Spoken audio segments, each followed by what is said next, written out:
Yeah. I now call our meeting to order. We begin today by acknowledging that the land on which we gather is the traditional territory of the Woolastock Whig. These territories are covered by treaties of peace and friendship of the Woolastock Whig people, first signed with the British Crown in 1725. Attendance has been taken. Approval of the agenda, Bob Powell, Motto. second by, David Plessy said we are. any discussion? Ready for the question? Questions? All those in favor? Aye. Any opposed? Motion carried. Are there any conflict of interest for disclosure this evening? Approve of the minutes, April the 2nd, 2024. Motion to approve the minutes of April 2nd, 2024, Dave Morrison, Hamel. Second one, Faulkner, President Junction. Any discussion? Ready for the question? Question. All those in favor? Aye. Any opposed? Motion carried. Move on now to presentations. Immigration Strategy Overview, Zero Strategies by Marianne Olette. Marianne is a co-owner of Zero Strategies. She has over 12 years of experience in all types of organizations. Marianne constantly challenges her expertise and commitment in organizational culture through an ongoing process of training and skill development.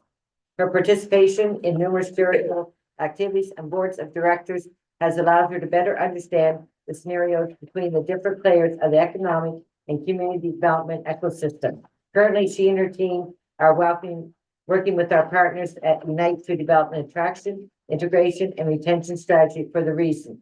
Welcome, Marianne, and I believe she's Having a little, sorry, Madam Chair, just to go through you to the members, we're just trying to connect with her now on that, with Marianne, apologize. Let's get rid of it. Who's going to take that step down the way?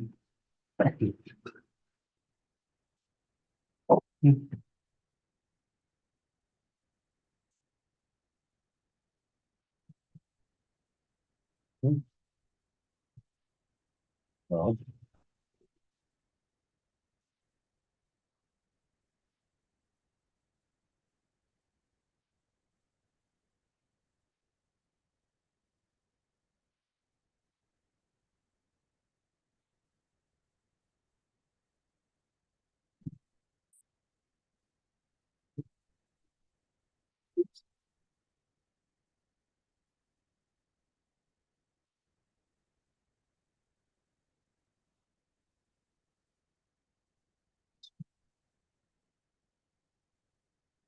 Just fine. Madam Chair, I apologize. if we can't connect them, we will move on to number 7.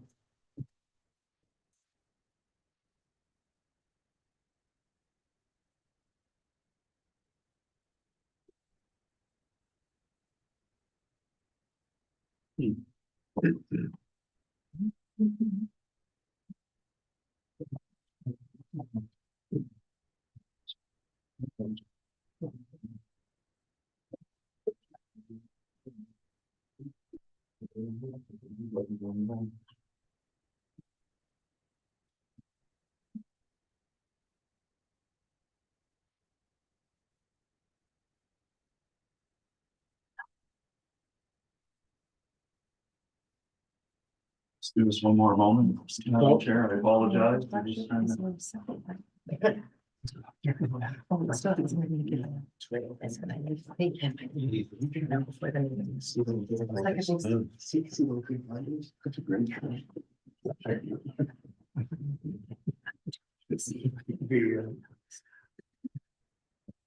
You're what the court is where it is. It's gonna, it's printed. If you need to talk about anything, So. 3 minutes. Moving on. It's your time. Colors move down like the box, like as soon as they get combined. I'm just afraid the next one is going to take quite a bit of time.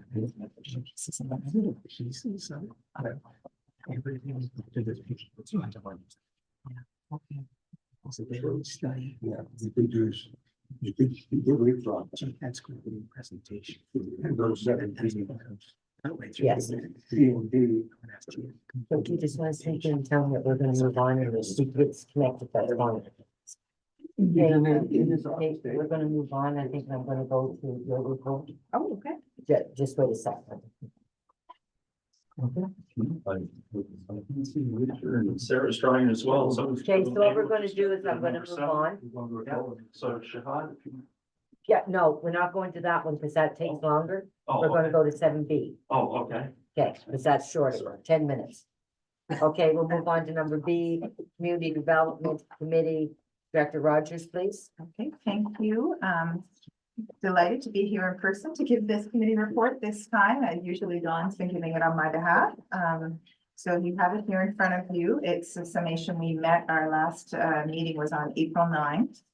And at that meeting, we made a decision to, the meetings usually are about an hour, and we made a decision at that meeting that we would like to do a joint meeting for May and June, so that we have a longer period of time to be together, because there's quite a bit that we want to go through, as you can see, based on the report. We feel that there's just been so much, there was so much vagueness when we got the strategic plan, and we see the performance indicators for the community development. It didn't really seem really in line with where we felt that we needed to be doing the work. They didn't really provide clear direction.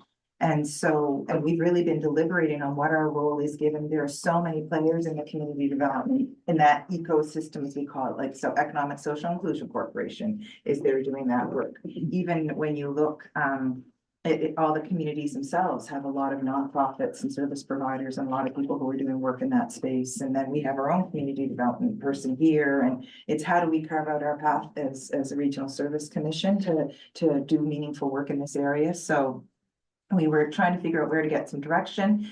Something that has been happening is ESIC is out doing its next poverty reduction plan, Overcoming Poverty. Is it 4? I think it's number 4.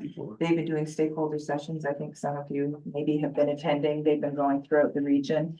Anyways, they're going to, they've been getting comments. They've been going out doing engagement sessions. They've been getting comments, and we have asked if they would, staff asked if they could tease down the comments for area codes that are within our regional service commission to see what it is that their public engagement consultations are showing, that where the need lies.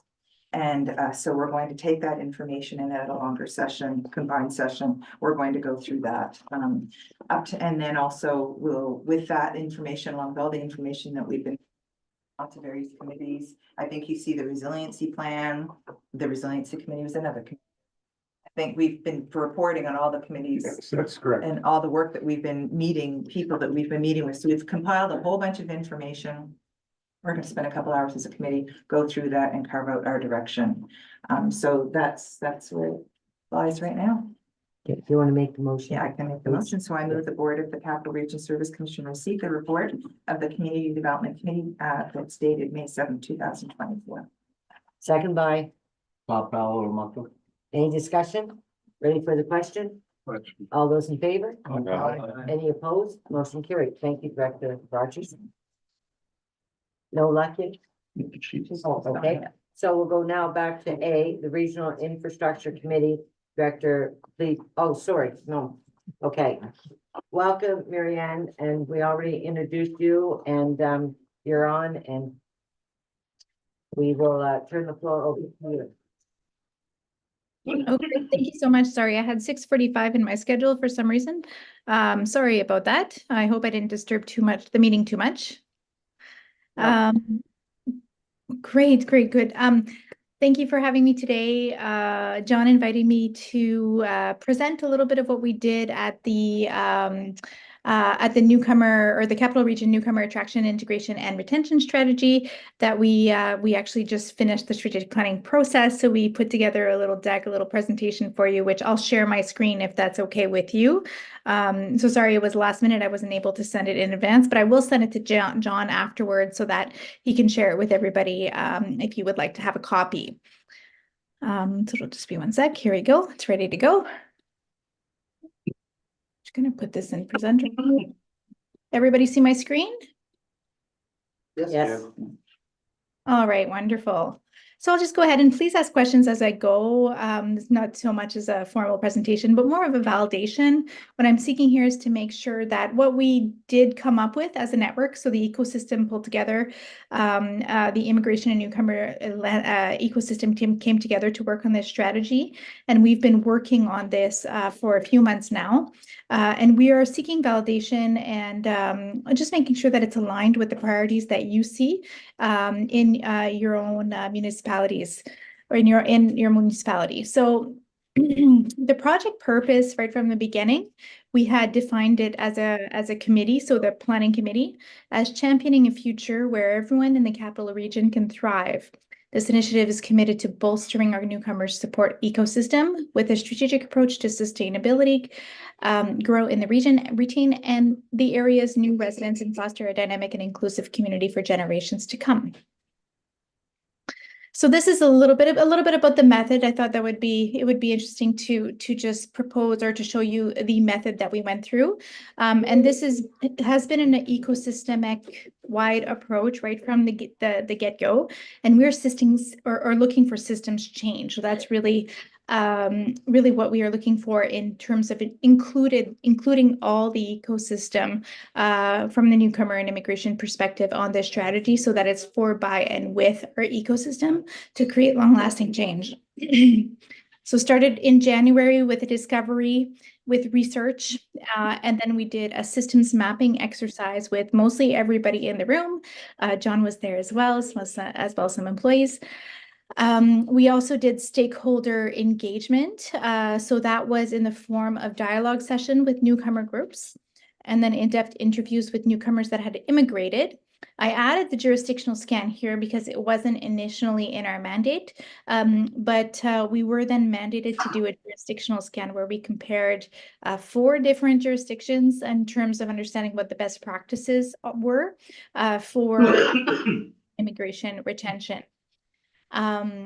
And then we did the local service commission survey which you were involved in. So only 2 people responded to that. So there wasn't enough information in that survey to be able to really nourish the strategy. But we did see that most of the things aligned with what you responded. So we're hoping that today we'll get a little bit more validation from all of you. And that would be really constructive.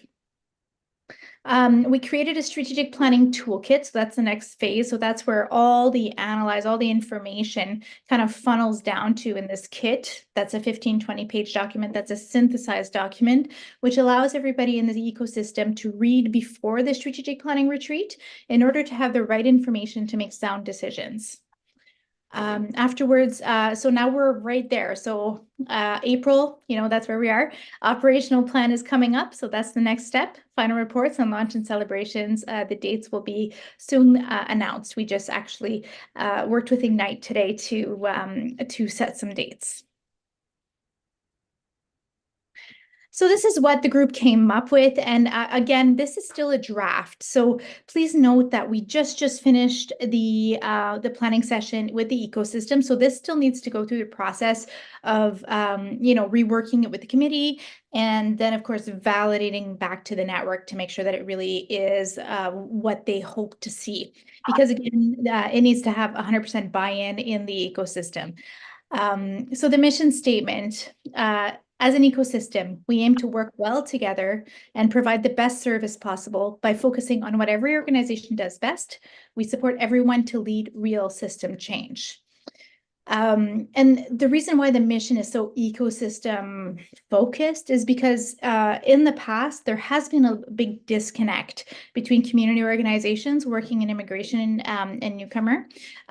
So the idea really here was to foster that ecosystem and really put our emphasis on it for the next few years to make sure that we are strengthening it, because we do know that if groups are working together, and that includes newcomers and the locals, etc., we're able to go much, much further.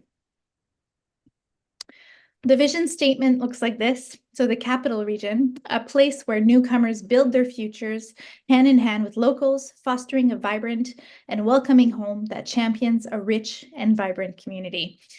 So here we're looking to be inspiring and we're looking to be very long-term, which means that, of course, we're not getting to this next year or in 3 years, but this is kind of like the 10-year, 20-year goal, hopefully before then. And this is where we're hoping that Local Service Commission and all the communities within it will be able to contribute as well.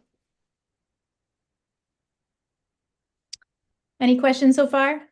Good to go? Okay. 4 strategic pillars were developed. So really 3, and we added another one, which is a transversal pillar, which is the connect one. So the 3 come really naturally because it was the name of the initial project strategy. So of course there's attraction. So how do we attract newcomers? Integration and settlement, which the settlement part was added to it because we just had integration at first. Settlement was a big part of it, and we decided to add it because it was so prevalent.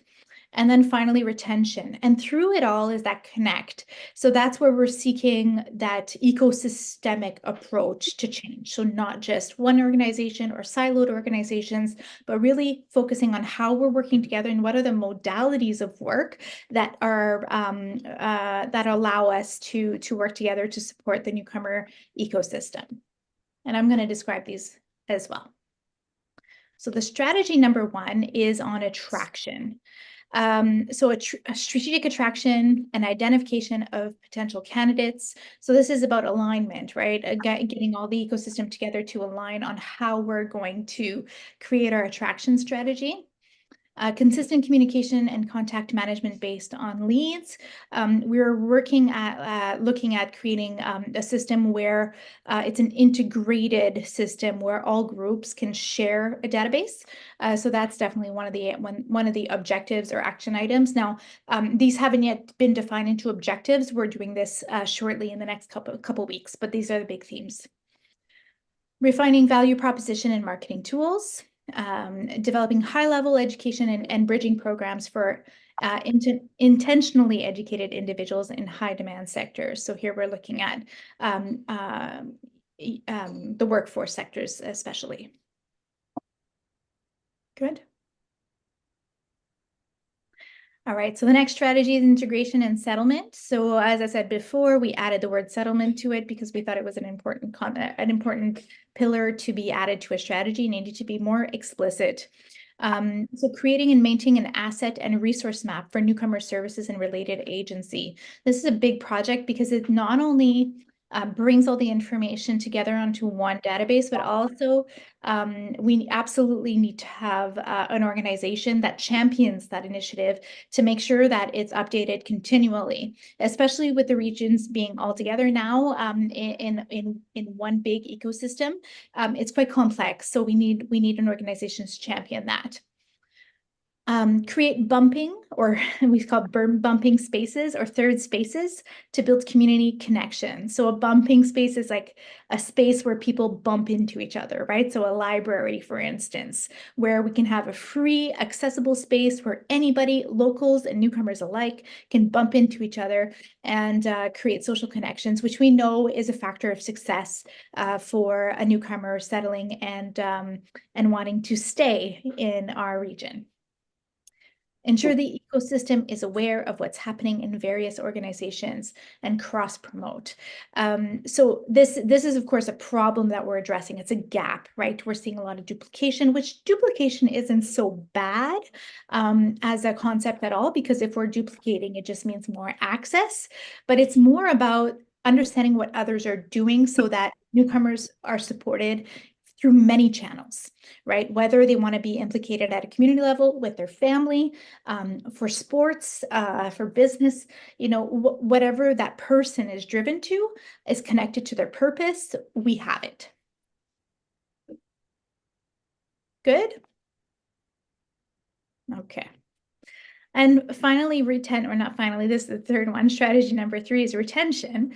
So this one is about developing an ecosystem-wide strategy towards cultural bridging, increase and improve recreation and cultural social facilities, which was a big topic and a big part of our gap analysis when we were looking at that systems mapping. So build programs and offerings for family unit inclusion. This also was a big gap that we'd like to address in terms of the newcomer needs, especially the emigrated newcomers that moved to places like Ontario, Manitoba, and Alberta.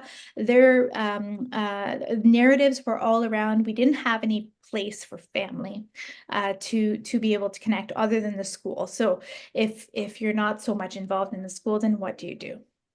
And then create a regional newcomer labor force plan. So this is about not just one organization organizing or working around labor, but bringing together the right stakeholders in the room so that we're able to create a regional approach, again, an ecosystemic approach, which I think this is where you fit in quite a bit as well.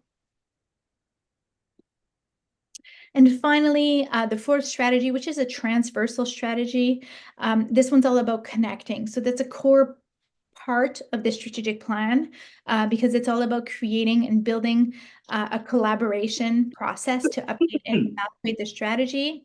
We're looking at creating working principles for maximum collaboration. So getting everybody on the same ground, because not that there has been big conflict in the sector, but there definitely has been some miscommunications and assumptions being kind of floated around in the ecosystem. So it's really about creating the principles for dialogue, for collaboration. Creating and maintaining a transparent dashboard to monitor processes, ensure accountability, and track progress, which is one thing that we mentioned right from the get-go. Creating that engagement right from the get-go and tracking our progress is really important.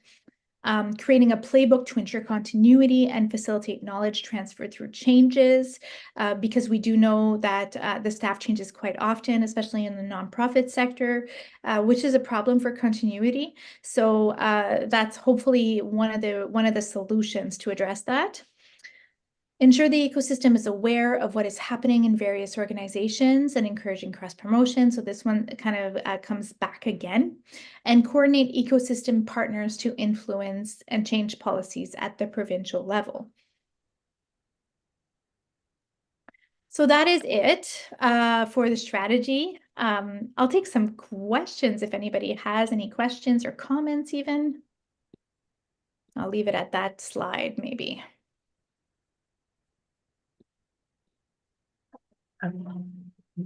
Yes, Director Rogers. Thanks, Madam Chair.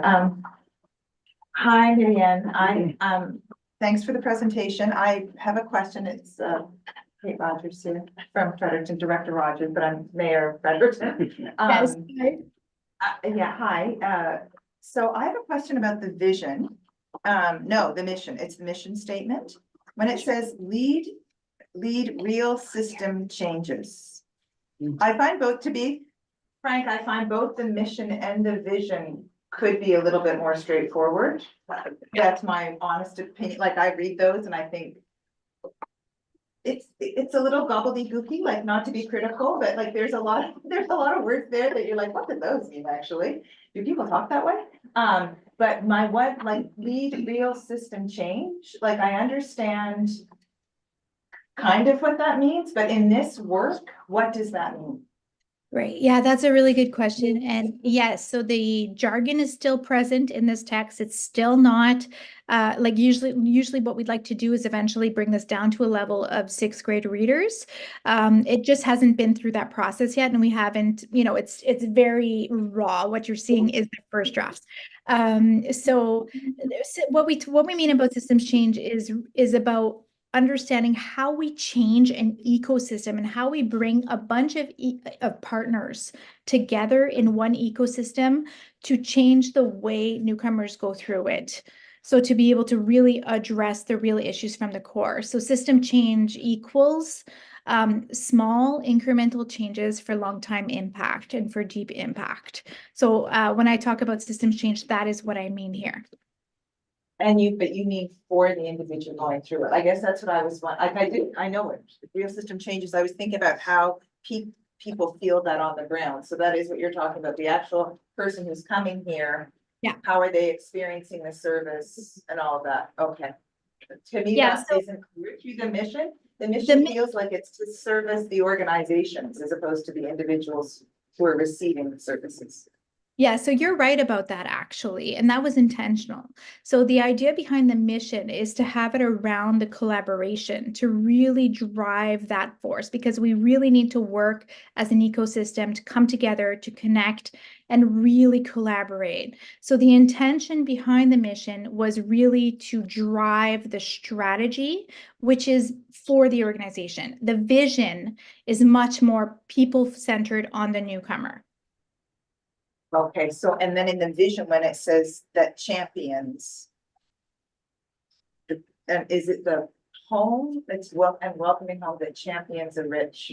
So it's the place that's to champion a rich and vibrant community?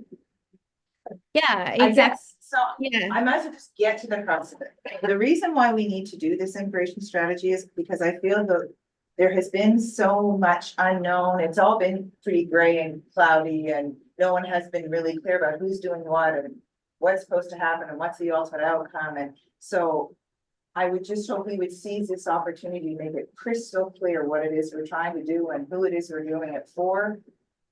And I would just, and that we have a document or have something that we're working with, that everyone's really clear on their role, and that we not get too caught up in, I don't know, in language. I appreciate it. It's early days. It's early days of the picking of the language. I guess it's just an opportunity for me to encourage. I hope that this is the kind of document that people can really see themselves using. How is Yeah. it that I can take hold of this and work with this to attract more people and keep them here? So yeah, that's a really good point. And of course, that's the thing, is that you're seeing this document very at its early stages. This won't be what's going to be communicated once we're done. And of course, and you know, the city's going to be a part of that. So your staff's going to be a part of that as well in the next step, where we're going to also, so we're going to make sure that this is very vulgarized in a way that everybody feels like they can relate to it. This is our first go at it, and it's really the amalgamation of what we heard at the session last week. So the idea here is to keep working on the wordsmithing because words matter, words are important. That's what I'm hearing from you as well. And we are working on the next step, which is developing what we call a SOMIA. The SOMIA is strategies, objective, measures, initiatives, and actions. So it really comes down to that. And during the last planning session, we all also worked on delegated authority, which meant that we worked with the ecosystem to delegate authority on where people would be able to drive certain efforts, right? Certain strategies, certain objectives, which I haven't written down in this presentation because it's so early still and I don't want to be putting fingers on people yet. But that will be part of the SOMIA exercise, which we'll be doing in the next couple of weeks. So at the end of this, the document will be a really clear document at a 6th grade level reader and be able to be very precise in understanding who's doing what, with results attached to it as well, because results is how we're going to be able to measure, or what we're going to be able to measure against. I hope that answers your question or your concern. Yeah, doesn't the session you're referring to is the one at the Crown Plaza last week, presumably? That's right. Is that? Yeah. Thank you. Does anyone else have any questions or comments to make? Director Powell? Now, Marianne, are you a private organization or do you work for the province or?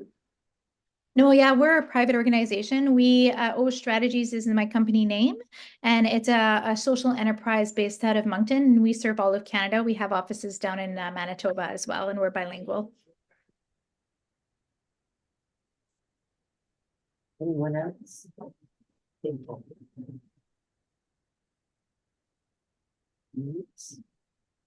No further questions? Comments? So is that the end of your presentation, Marianne? Yeah, that's all I've got so far. So far, no, that's good, because I didn't want to have to cut you off if you ran out of time. But I really appreciate you coming on live and having a talk with us. And you are going to send a copy of that to John Smith, correct? I will do that Yes. right away. Yeah. Okay, well, thank you very much for your time. Appreciate it. Likewise, have a great meeting. Thank you. Thank Bye. you. Okay, now we'll move on. Chair, can I ask a question about this process? May I ask a question about this process that Mary Ann was talking about, Yes. just in general to staff the time. So I went to the session last week. And I think there was someone there from your, I think someone was from the. I think so. Yeah, and I just. No, I don't know that they have a sense that they're doing it for the region. Like I don't know if it was because of who was in the room, or I just don't know how the Regional Service Commission, how is the Regional Service Commission VC working with this document, if we've thought about it, or who owns it, or who will be responsible for, So, you mean, you were there, John? too, yeah, right? no, the strategy is being developed in partnership with our Economic Development Agency, because this is one of the key pillars that we're gonna be measured on under our workforce and labor force expansion agreements with working NB, right? So, you know, in order to do that, what they did was they invited a mixture of people to go and represent various communities, whether it be, there's people there from Grand Lake that work in their settlement community, their community settlement division. There were people there from all around the region, and there were also newcomers that were at this, that work and live in the region that we invited as well, to talk about their experience firsthand as to where and how did they fit in. So the whole idea is to try to develop that, you know, that pathway or the ecosystem, if you will, so that everybody has a sense of what everybody else is doing. Some communities are doing great work in newcomer settlement and attraction. Some communities need to do more work and need to be able to raise that level. And that's just because over the years, out of necessity, those things have developed, whether it be in the city, or whether it be, I know that Grand Lake, because I've been out there to see theirs and act, because they've had so many new people coming in to work at the local mill, work at other areas. So those attraction efforts have worked.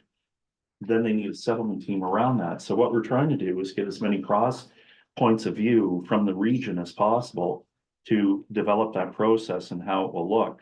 As she said, this is a very rough draft that she gave us tonight. I think they heard you on the jargon piece and trying to get clear language in there. And I think that was repeated a number of times. But we'll get there. It'll eventually keep working until we get a strategy developed that everybody, hopefully in the region, will see themselves in, and will be able to follow that pathway of what we want to do. One of the other exercises I participated in with some folks here from the office was a pathways exercise. I had never done that, and I went because I wanted to understand the pathway of a newcomer arriving here in the area. It doesn't matter where they hit in the region, what happens when they get here. And that was a very eye-opening experience. And what happened in that particular group, all of the various associations in and around the region were in there, and you saw a lot of duplication. And that's one of the things that we're mandated to try to eliminate. So that's what we're trying to do, is find those pathways, those synergies, see where people fit, see where there's opportunities for collaboration, and then move forward with hopefully a vision that everybody will see themselves in, and not just some jargon.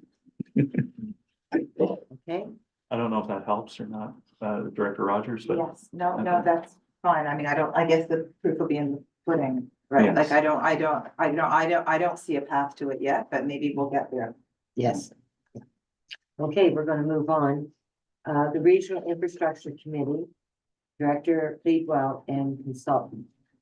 Thank you, Madam Chair. And I'll get to the consultant piece here in a bit, and just, I know we have 40 minutes designated towards this. I just want to be clear, as we get towards the end of this, we're going to have a couple motions. We're going to get information packages delivered to you tonight. They're sitting over there heftily on that bookcase. I think they had to be bringing a special bookcase because the packages themselves are so thick. And they'll also be delivered to you electronically. So I'll just start by reading the report. Some of the earliest conversations about a regional aquatic center date back to 2008. Some may ask, why do we need a regional aquatic center? The capital region, as well as the province of New Brunswick, has been experiencing exceptional growth, and our population is currently at an all-time high and is continuing to grow. To meet the needs of the region, we require facilities that will allow us to maintain and grow our communities at a sustainable pace. With the pending closure of the Sir Max Aitken Pool at the University of New Brunswick, the region will lose access to an asset that has been made available to the region for over 50 years. The pool is currently on life support, and if it fails before the new pool is built, can be built, hundreds of regional users will be left without any access to such a necessary facility within a region.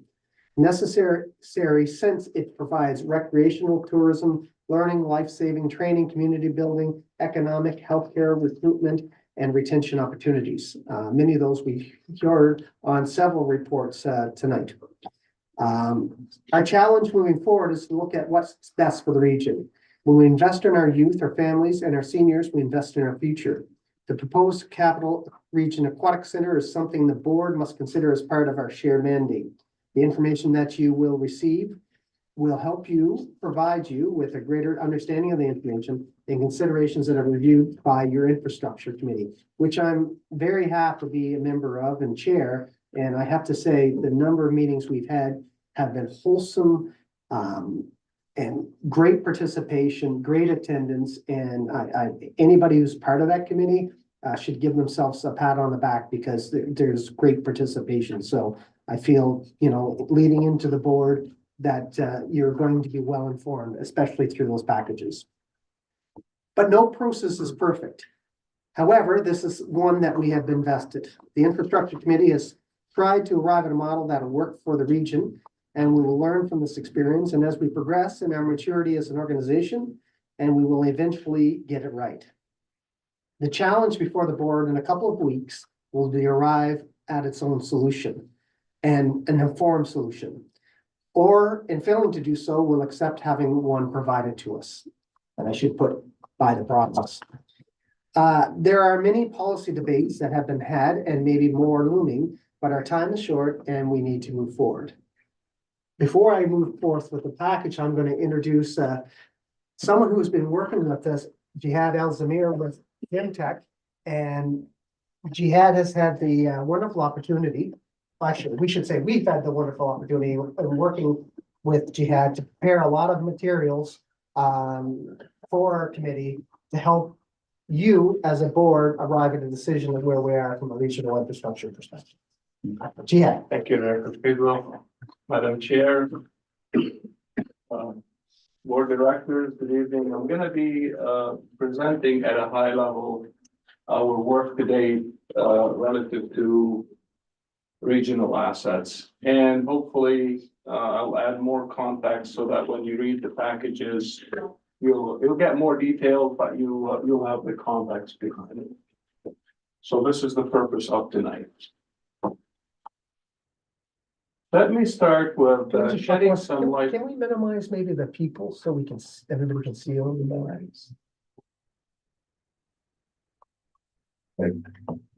So before we get into our work, let me shed some light on the provincial guidelines. This slide here boils it down really. So the province provided criteria for what constitutes a regional asset. It has to be easily accessible. And this could be interpreted as no guards at the door, no membership required, and so forth. Has to be unique in the region. It touches on the scale of activity, obviously bigger scale of activities and the variety of programming as well that takes place in the asset. Also, the number of regular user groups and the events that take place at the venue, and the overall impact of the asset on the quality of life in the region. So these criteria were set in the provincial guidelines, which constitute, what would be considered regional asset. However, a regional asset does not have to check every box. So it says regional asset does not necessarily have to reflect all of the above noted criteria. So this is general criteria. When it comes to cost sharing in the provincial guidelines, it specifies two factors, population and tax base. So the contribution of members would be 50% based on the population and 50% based on the tax base. When it comes to our assignment, it's basically to facilitate discussions and present options relative to regional assets when it comes to governance, ownership, operation and maintenance, and cost sharing. All of that is done in collaboration, obviously, with the infrastructure committee and their input. So we're here to facilitate, and we also have to do some research and present best practices elsewhere in the region and in the country, not in this region, in New Brunswick and in the country. And then these guidelines could be the guiding principles of any potential cost sharing agreement in the future. But we are not going to be presenting a template for that agreement. We're gonna have presenting options and guidelines, a framework, but not a legal agreement, obviously. So that's the assignment in a nutshell. I'm going backwards for some reason. Sorry about that. So yeah, basically we know that there is the provincial guidelines, and that's the default in the event that a specific asset is deemed regional.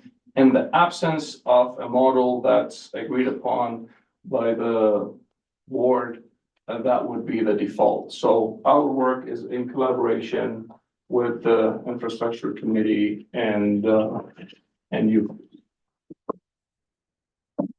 Our approach, so we started by information gathering and initial meetings, and then we created a survey of 16 questions.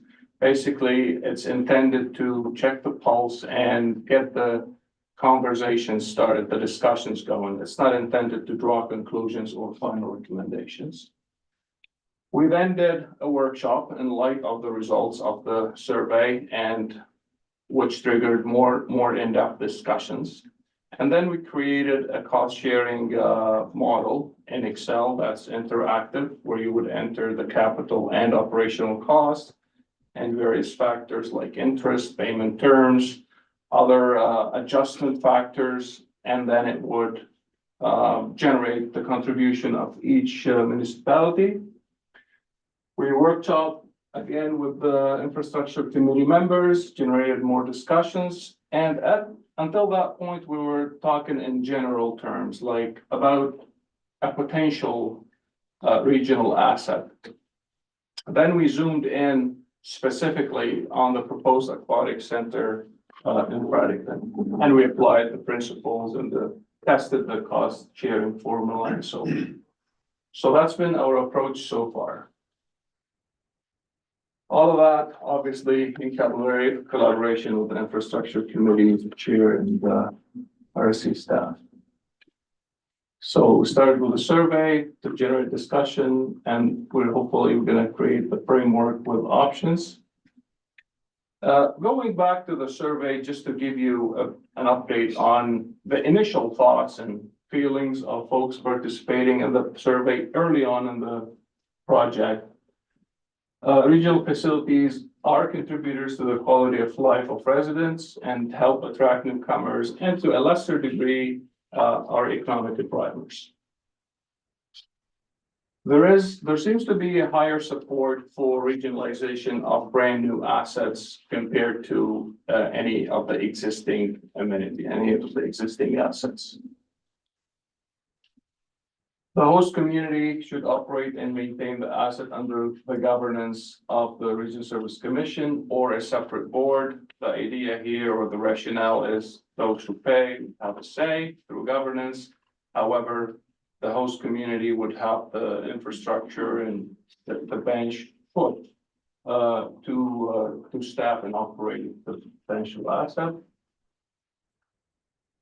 In any event, the contribution of municipalities would not be over and above the provincial model. Basically, the cap for any contribution would be based on tax base and population.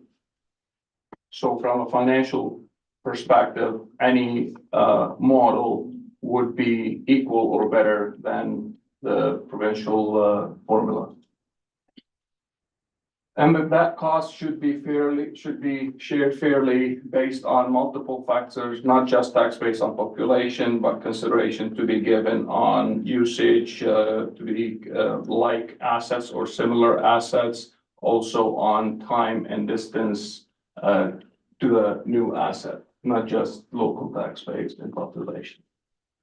So these are the key takeaways that we took from the survey. Based on that, we came up with our framework basically, and then discussions with the infrastructure community members. So where we are today, there seems to be a general acceptance that the proposed aquatic center in Fredericton does meet the provincial criteria. There's also acceptance or established factors for the contribution for the cost sharing model, which you will see factors to do, obviously tax base and population. But the third factor is an adjustment on distance and time. And the reason it's distance and time, not just distance or time, because you could be geographically further away from an asset, but you could get to it faster if you're on a highway. And vice versa, you could be geographically closer, but it'll take you more time to get to it because of the road networks. And hence, the infrastructure committee members felt a combination of both time and distance should be the third factor. And any adjustment that a further away community would receive would be compensated for by the host community. Just having a little technical difficulties. Sorry about that.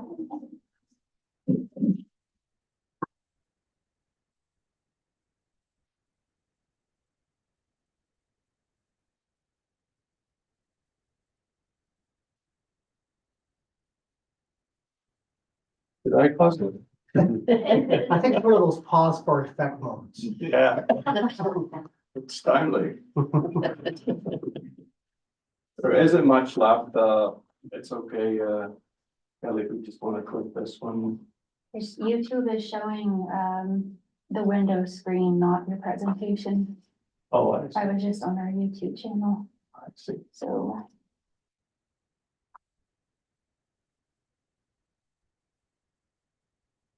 Hopefully that brings us here. So basically, this is where we are in the project. Like I said, there's a general acceptance. The aquatic center meets the criteria set in the provincial guidelines. The cost sharing formula factors are determined. There will be more discussions now focused on governance, ownership, operation, and maintenance, basically. And that's scheduled for this week, the 9th at noon. So hopefully after that, what's remaining would be the next steps would be coming back to you to the board with options around with basically a framework and options around cost sharing, governance, ownership, and operation and maintenance. Clicker's not working, but it's okay. That's pretty much it. Thank you so much for your time, and we'll see you soon. Thank you, Chad. Thank you, Chad. Now, I would add to follow that, there's right behind Jihad with those packages, these are going to be distributed tonight as along with the electronic versions as well for people like me who'd like to do Control F and find things that are relevant. All of that is it's quite voluminous in terms of information. And again, as said in the report, these conversations have been happening since 2008. As an infrastructure committee, we have another meeting in 2 days' time to talk about ownership, maintenance, operations, and governance.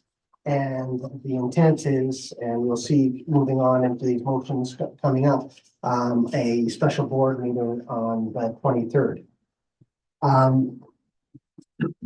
The package is prepared for you and they all have the same information. If we had included all the information, it would have been several volumes as opposed to 3 inches thick each. Staff were directed to provide pertinent and relevant information to inform you prior to the vote later in the month. And if you have any questions, please contact our CEO, John, to discuss. Before getting to the motions, I want to say a few other additional points. So the information that's being distributed now is current as to today, and it could change before we advance any further. Again, we have an infrastructure committee coming up, meeting coming up in 2 days' time. So there may be more information to give by the time we get to that special meeting, of which making a motion for in just a couple of minutes. If there are any questions at all, reach out to John, reach out to the Capital Regional Service Commission for clarification. If we're being asked for interviews or comments on the packages that are being distributed, please direct that to the Capital Region as well. Because the information that is releasing here today is for our consumption, so we can make an educated, have an educated and fully informed conversation on the 23rd. And in discussion about the Capital Regional Aquatic Center and to give us all the salient points around the packages and discussion that the infrastructure committee had and all the work that's been done leading up to this point. So this isn't public information. This is for our consideration as members of the board of the Capital Regional Service Commission. Anything else I'm missing, do you think? Yeah, what about councils? For our purposes, we couldn't share everything. Yes. I hope so. Yes. And If staff. we don't, we might be. I'm gonna share it anyway. Yes. With our staff too, with those of us who have staff, Yeah. staff. They're in the circle of trust. So, Mhm. on that point, the decision relates to an operation or administration of a common service and requires majority count of the votes according to directors present based on the meeting voting formula. And I'm going to move to have two motions. Motion number one is I move the Capital Regional Service Commission receive the aforementioned information. Second by, Dave Morrison, Hamel. any discussion? Ready for the question? All those in favor? Any Aye. opposed? Motion carried. Your second Motion motion. number two, I move that the Board of Capital Regional Service Commission agree to return for a special meeting of the board on May 23rd, 2024 at 5 p.m. to vote on the motions pertaining to all aspects of the proposed regional aquatic infrastructure, regionality, cost sharing principles, governance, ownership, and operations as management. Second by, David, if Leslie said we are. any discussion? I have a Oh, question. okay. There's gonna be different motions that we will be voting on. Will they be very clear before we come to the meeting? If not, we should be held accountable that they're not clear. Okay, and you also said like there could be new information. If there's new information, will you follow up with the directors with that? Absolutely. I didn't want to preclude anything here because we still have another infrastructure committee meeting in 2 days. Yes, You know, we came to a general conclusion that the regional aquatic center is, the aquatic center is regional.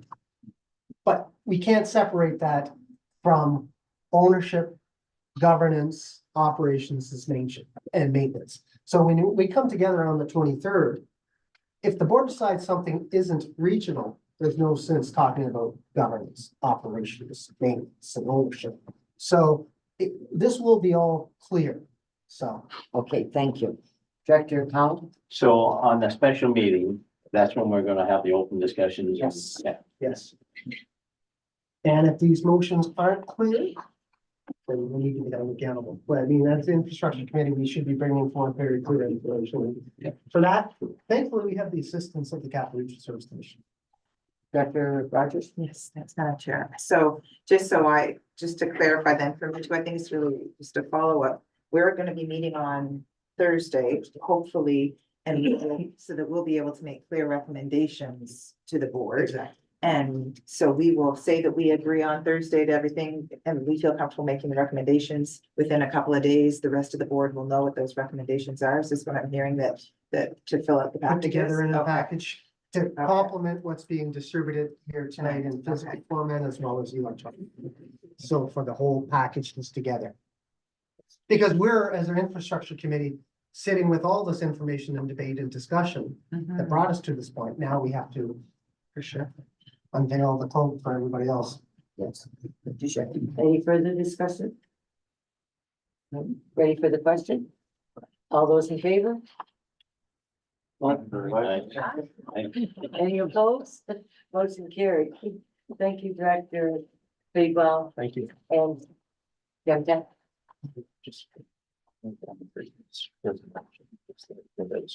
Sure, yeah. Thank you, Madam Chair. Through you, to the directors. While I was here, I did receive an information, just regarding about the O strategies with the, survey that was sent out to the communities. That's still a live link.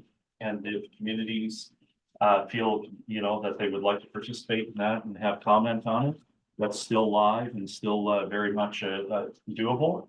So if you would have a look at that, maybe, or have your staff or whatever, please let us, please feel free to fill those out.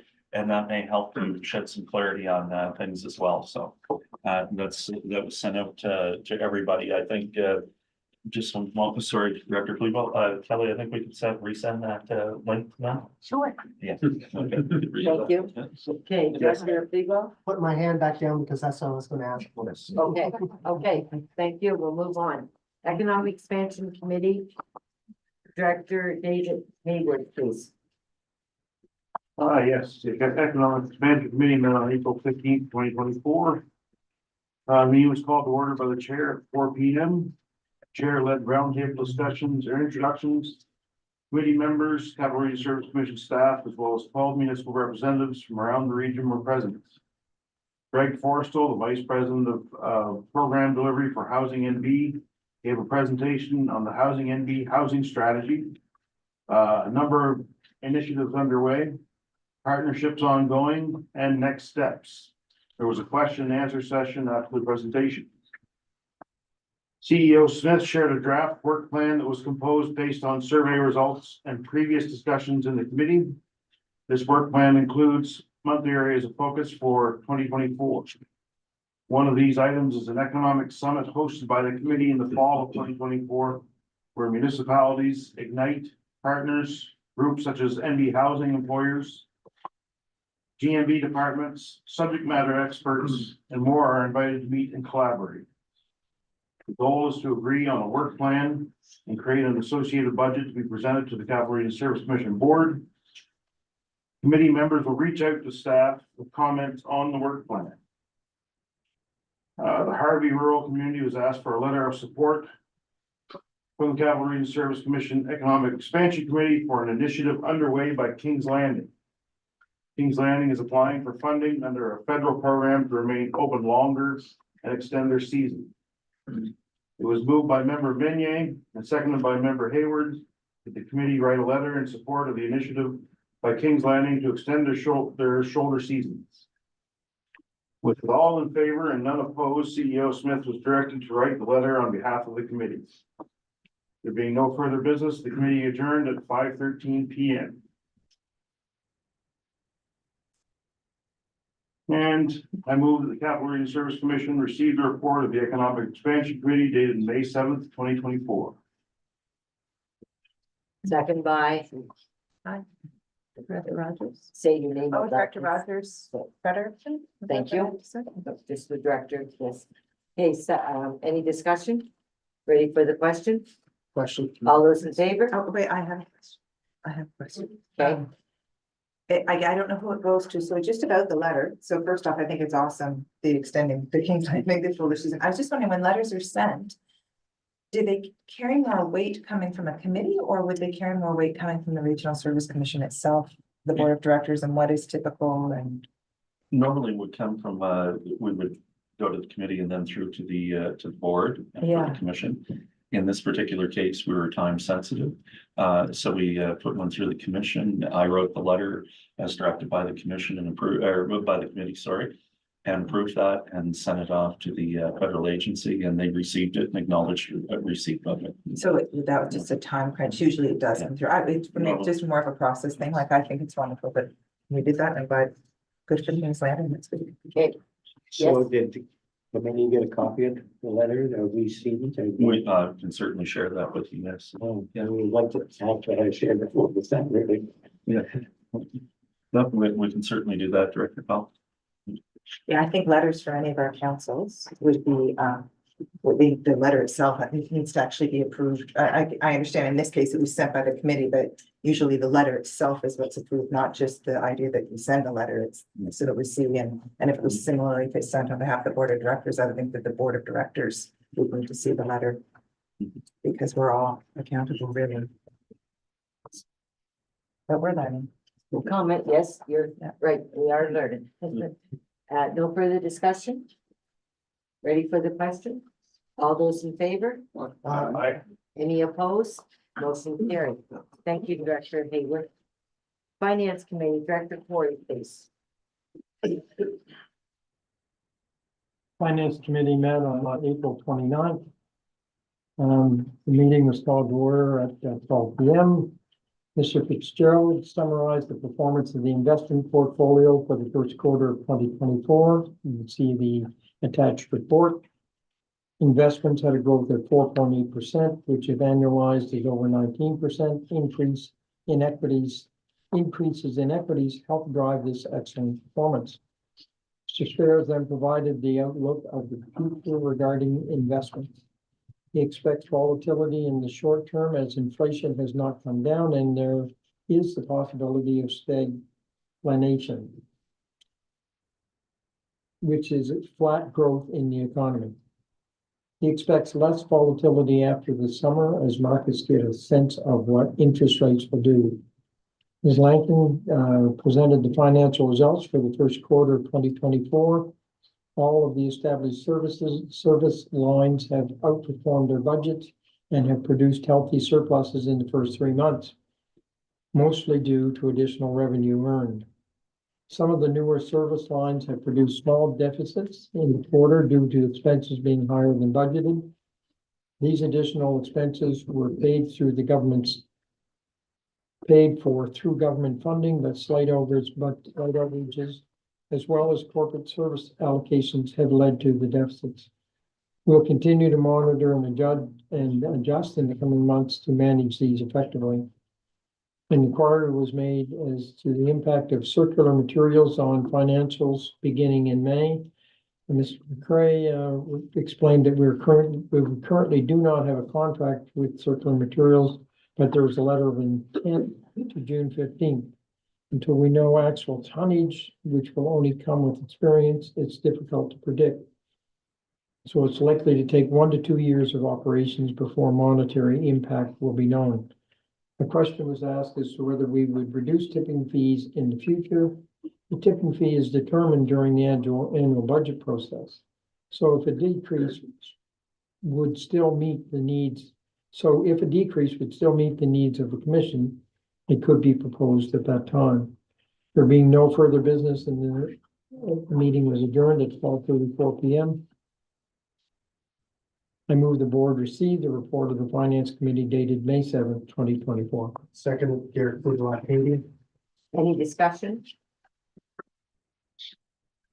No discussion? Ready for the question? All those in favor? Any opposed? Motion carried. Thank you, Director Corey. Next on the agenda is the tenders, number 8. That's for information purposes only. So now I need a motion to go into closed session, please. I so move, Garrett Bourgeois. Second, Bob Powell, We're now going into closed session.